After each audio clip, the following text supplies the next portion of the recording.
ზუგდიდის რაიონულ სასამართლოში დღეს დილიდან ციხის ყოფილი უფროსის ამირან ჯანაშიასა და რომეო როგავას სასამართლო პროცესი მიმდინარეობდა. ბრალდებულებს პროკურატურა წამებასა და არაადამიანურ მოპყრობას ედავება. ერთ-ერთმა დაზარალებულმა ჟურნალისტებს განუცხადა, რომ ციხის თანამშრომლები მათზე როგორც მორალურ, ასევე ფსიქოლოგიურ ზეწოლას ახდენდნენ. უამრავი მეთოდი ჰქონდათ შემუშავებული მაშინდელ ხელმძღვანელობას ამირან ჯანაშიას მეთაურობით, იყო ცემის ფაქტები, იყო დამამცირებელი ქმედებები, შეურაცხყოფები, არასათანადო პირობების შექმნა და ფსიქოლოგიური ზეწოლები.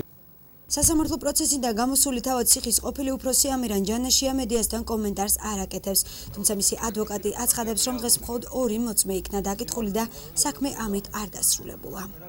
ამ ეტაპზე ჯერ რაიმე ესეთი მყარი მაინც არგუმენტები პროკურატურას არ გააჩნია, გარდა იმისა, რომ დაკითხული მოწმეებით მხოლოდ ზერელეთ ზოგადად ამბობენ, რომ ცემესო და შეურაცხყოფა მომაყენესო.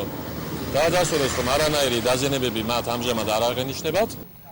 სასამართლო პროცესზე მოწმეებმა სახალხო დამცველი ზუგდიდის აპარატის უფროსი ბაგრატ ქირია ახსენეს. მათი თქმით, ზეწოლა სახალხო დამცველზეც ხორციელდებოდა. მოწმის მიერ გაჟღერებულ ბრალდებას თავის მხრივ ბაგრატ ქირია აბსურდულს უწოდებს.